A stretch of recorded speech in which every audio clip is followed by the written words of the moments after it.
Hello बच्चों, तो आप सभी का प्रथम सार्वजनिक परीक्षा का हिंदी का पेपर लेकर के आ गए हैं और 100% आपका ये ओरिजिनल क्वेश्चन पेपर है। यही आपके टच करेंगे। आपका एसएसटी का जो कराए थे हम, एसएसटी का पूरा टच किया है ना, सामाजिक विज्ञान का पूरा टच किया है। तो आपका हिंदी का लेकर आए हैं, इसलिए पूरा हिंदी के क्वेश्चन को आप लोगों को पूरा का पूरा याद कर लेना है। जितना क्वेश्चन कराएंगे ये सभी क्वेश्चन आपको सीधे एग्जाम में टच करेंगे, ठीक है।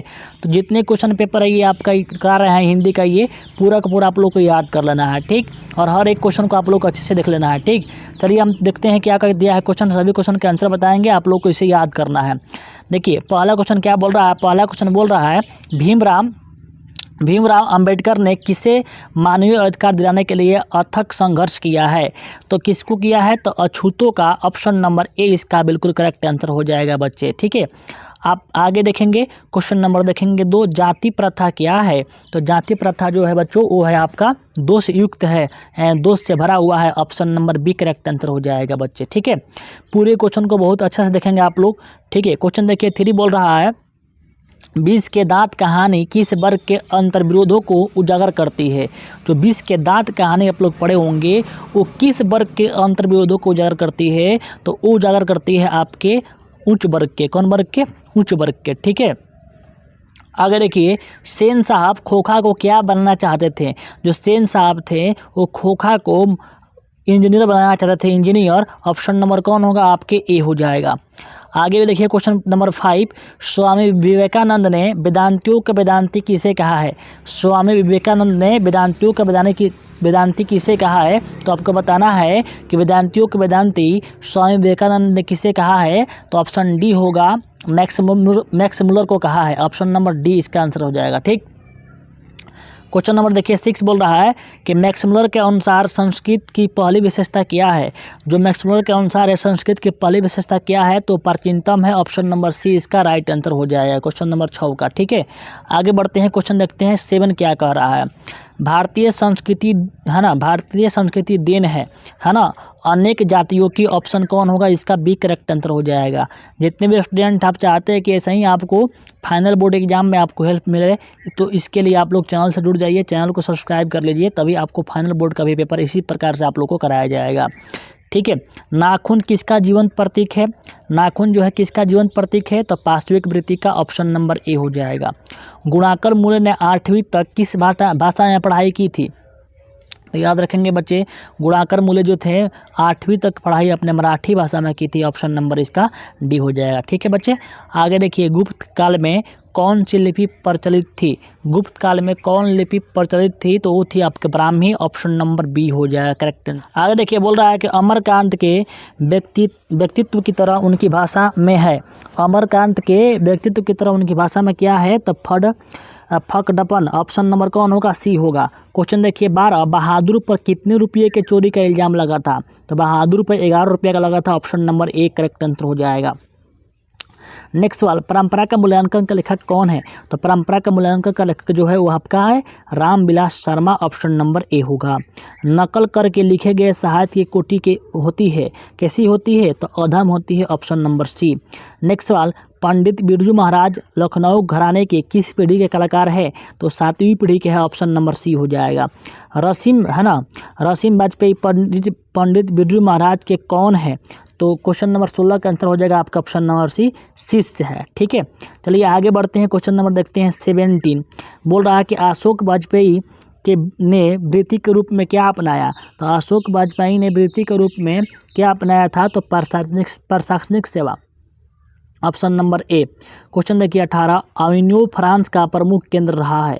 अविन्यो फ्रांस का प्रमुख केंद्र रहा है, तो इसका आंसर हो जाएगा कला केंद्र रहा है। ऑप्शन नंबर आपका डी। विनोद कुमार शुक्ल की पहली कविता संग्रह कब प्रकाशित हुई थी। तो 1971 में हुई थी। ऑप्शन नंबर बी हो जाएगा। मैथिली शीर्षक एक है, मैथिली शीर्षक क्या है, तो ये आपका है कहानी है। ऑप्शन नंबर डी हो जाएगा। यतीन्द्र मिश्र बिमला देवी फाउंडेशन का संचालन कब से कर रहे हैं। यतीन्द्र मिश्र जो है बिमला देवी फाउंडेशन का संचालन कब से कर रहे हैं, तो इसका आंसर हो जाएगा आपका ऑप्शन नंबर ए 1999 से हो जाएगा। नेक्स्ट सवाल, बिस्मिल्लाह खां और शहनाई के साथ एक मुस्लिम पर्व जुड़ा हुआ है, उसका आंसर क्या हो जाएगा 22 का। तो इसको याद रखिएगा आप लोग, इसे बच्चा Muharram. Option number C. Question number देखिए 22 तो हो गया नहीं, क्वेश्चन नंबर देखिए 23, बोल रहा है कि किनके जन्म दिवस को अंतर्राष्ट्रीय अहिंसा दिवस के रूप में मनाया जाता है। तो गांधी जी के, महात्मा गांधी के, option number A. Mahatma Gandhi के अनुसार शिक्षा का मूल उद्देश्य क्या होना चाहिए। महात्मा गांधी के अनुसार जो है शिक्षा के मूल जो होता है, मूल उद्देश्य क्या होना चाहिए, तो इसका होना चाहिए आपका चरित्र निर्माण। ऑप्शन नंबर आपका सी हो जाएगा। नेक्स्ट सवाल बोल रहा है कि गुरु नानक ने किस भाषा का प्रचार किया है। तो गुरु नानक ने किस भाषा का प्रचार किया है, तो किए हैं वो निर्गुण, है ना, निर्गुण ब्रह्म भक्ति, है ना, option number D. Guru Nanak के अनुसार शांति का मार्ग क्या है। गुरु नानक के अनुसार शांति का मार्ग जो है वो है राम नाम, है ना, संकीर्तन। ऑप्शन नंबर आपका सी। रसखान किस राजवंश में उत्पन्न हुए थे। जो रसखान थे वो किस राजवंश में उत्पन्न हुए थे, तो हुए थे पठान। ऑप्शन नंबर आपका ए हो जाएगा। रसखान ने चोर किसे कहा है, तो कृष्ण को चोर कहा है। ऑप्शन नंबर आपका बी। रसखान ने चोर किसे कहा है, तो कृष्ण को कहा है। ऑप्शन नंबर आपका बी हो जाएगा। 29 क्वेश्चन नंबर क्या बोल रहा है कि घनानंद के प्रमुख ग्रंथ कौन है। घनानंद के प्रमुख ग्रंथ कौन है इसमें, तो इसमें इसका आंसर हो जाएगा 29 का आपका हो जाएगा ऑप्शन नंबर डी, इसमें सभी। पर्जन्य का अर्थ क्या होता है, तो पर्जन्य का अर्थ होता है बच्चा पार्टी आपका बादल। Option number C. आगे बढ़ते हैं। प्रेमघन ने किस समाज की स्थापना की है। प्रेमघन ने किस समाज की स्थापना की है, तो रसिक समाज। स्वदेशी शीर्षक दोहे के रचयिता है ना। 32 बोल रहा है क्वेश्चन, स्वदेशी शीर्षक दोहे के रचयिता कौन है, तो इसका रचयिता कौन है, तो आपका है प्रेमघन। ऑप्शन नंबर आपके बी। सुमित्रानंदन पंत का जन्म कब हुआ था। तो सुमित्रानंदन पंत का जन्म कब हुआ था, तो ये हुआ था आपका 1900 में, है ना। आगे बढ़ते हैं। 34 देखते हैं क्वेश्चन। भारत माता, है ना, भारत माता ग्राम वासिनी किस कविता की पंक्ति है।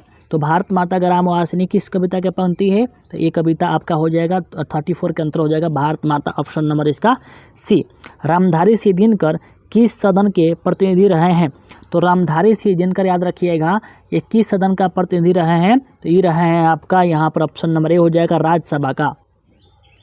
दिनकर किसके सिर पर मुकुट रखने की बात करते हैं। दिनकर किसके सिर पर मुकुट रखने की बात करते हैं, तो जनता के सिर के मुकुट। अगेन ने, है ना, किस वाद का सूत्रपात किया है। किस वाद का सूत्रपात किया है, तो प्रयोगवाद। ऑप्शन नंबर ए हो जाएगा। हिरोशिमा कविता किस कविता संग्रह से ली गई है, तो हिरोशिमा जो है वो किससे ली गई है, तो वो ली गई है आपके ऑप्शन सी हो जाएगा, है ना, सदनीरा से। ठीक है, आगे बढ़ते हैं। देखते हैं क्वेश्चन नंबर यहाँ पर 39 क्या बोल रहा है, देखिए यहाँ पर। कुंवर नारायण कवि है। कुंवर नारायण कवि है ना, तो इसका आंसर हो जाएगा ऑप्शन नंबर यहाँ पर ए, नगर संवेदना का। ठीक है। 40 नंबर क्वेश्चन बोल रहा है कि हवा को किससे बचाना जरूरी है। हवा को किससे बचाना जरूरी है, धुआं से। ऑप्शन नंबर यहाँ पर बी हो जाएगा। बीरेन डंगवाल किस भाषा में पत्रकारिता करते हैं। तो जो बीरेन डंगवाल है वो किस भाषा में करते हैं, तो अंग्रेजी में। ऑप्शन नंबर बी हो जाएगा। नेक्स्ट सवाल। एक मक्खी का जीवन क्रम पूरा हुआ, है ना, किस कविता की पंक्ति है। एक मक्खी का जीवन क्रम पूरा हुआ, ये किस कविता का पंक्ति है, तो ये है आपका हमारी नींद का। कवित्री अनामिका का जन्म बिहार के किस जिला में हुआ था, तो कवित्री अनामिका का जन्म जो हुआ था बिहार के आपके मुजफ्फरपुर जिला में हुआ था। Option number B. सच्चे भारत का दर्शन कहाँ हो सकता है, तो भारत के ग्रामों में हो सकता है। ऑप्शन नंबर ए, है ना। जीवनानंद, है ना, जीवनानंद दास को 1952 में किस काव्य ग्रंथ के लिए पुरस्कार मिला था। किस काव्य ग्रंथ के लिए पुरस्कार मिला था, तो ये हो जाएगा आपका वनलता सेन। ऑप्शन नंबर यहाँ पर डी हो जाएगा। ठीक है। नेक्स्ट सवाल की बात करते हैं कि लौट कर आऊँगा फिर कविता के अनुवादक कौन है। तो लौट कर आऊँगा फिर कविता के अनुवादक है प्रयाग शुक्ल, है ना। रेनर मारिया रील के कवि थे। ये कहाँ के कवि थे, है ना, कैसे कवि थे, तो 47 के आंसर हो जाएगा आपका ए, आस्तिक। रेनर मारिया हो गया ना। आगे देखिए 48 देखिए क्या बोल रहा है। बिना भक्त के भगवान अपूर्ण है। बिना भक्त के भगवान क्या है, तो अपूर्ण है। ऑप्शन नंबर सी हो जाएगा। ठीक है। मागमा क्या बेचती थी, तो मागमा दही बेचती थी। ध से विश्वास कहानी के लेखक कौन है, ये देखिए 50 नंबर सवाल है। तो इसका कहानी का लेखक कौन है, तो सतकोड़ी होता। कौन हो जाएगा, सतकोड़ी होता। आगे बढ़ते हैं। तो 51 नंबर सवाल देखिए, लक्ष्मण की लक्ष्मी कौन थी? तो बहन थी। मंगू के अलावा उसकी माँ के कितने संतानें हैं? तो 3 हैं, ठीक है। सीता के कितने बेटे हैं? 3 हैं। बली अमाल की, देखिए 54 नंबर सवाल, बली अमाल है ना की पुत्री कौन है? तो पापती है। पुष्पा किसकी पत्नी है? तो बीजू की है। 55 नंबर हो गया। 56 नंबर सवाल देखिए, पहिया पहिया कौन सा लिंग है? तो पुल्लिंग है। 57 नंबर सवाल देखिए, 57 यहाँ पर, यह 57 आपका ये क्वेश्चन नंबर 57 है। निष्क्रिय में कौन सा उपसर्ग है? तो नी है। 58 अनुस्वार, अनुस्वार का उच्चारण स्थान क्या है? तो 58 के आंसर हो जाएगा ऑप्शन नंबर डी, नासिक। ये आपका 59 है। रेत की है ना, रेत की दीवार का अर्थ क्या होता है? तो रेत की दीवार मतलब हो गया आपका यहाँ पर ऑप्शन क्षणभंगुर दीवार। आगे देखिए क्वेश्चन देखिए लास्ट 60 नंबर है, भयभीत शब्द का विलोम क्या होगा? भयभीत मतलब डर जाना, इसका हो जाएगा इसमें निर्भय, ऑप्शन नंबर डी हो गया। तो ये रहा आपका पूरा ऑब्जेक्टिव। आप लोग जल्दी कमेंट कीजिए, जल्दी लाइक कीजिए, शेयर कीजिए। आपको सब्जेक्टिव चाहिए तो कमेंट कीजिए, सब्जेक्टिव लेकर के तुरंत ही आप लोग को सामने आएंगे। तो मिलते हैं नेक्स्ट वीडियो में, तब तक के लिए जय हिंद, जय भारत।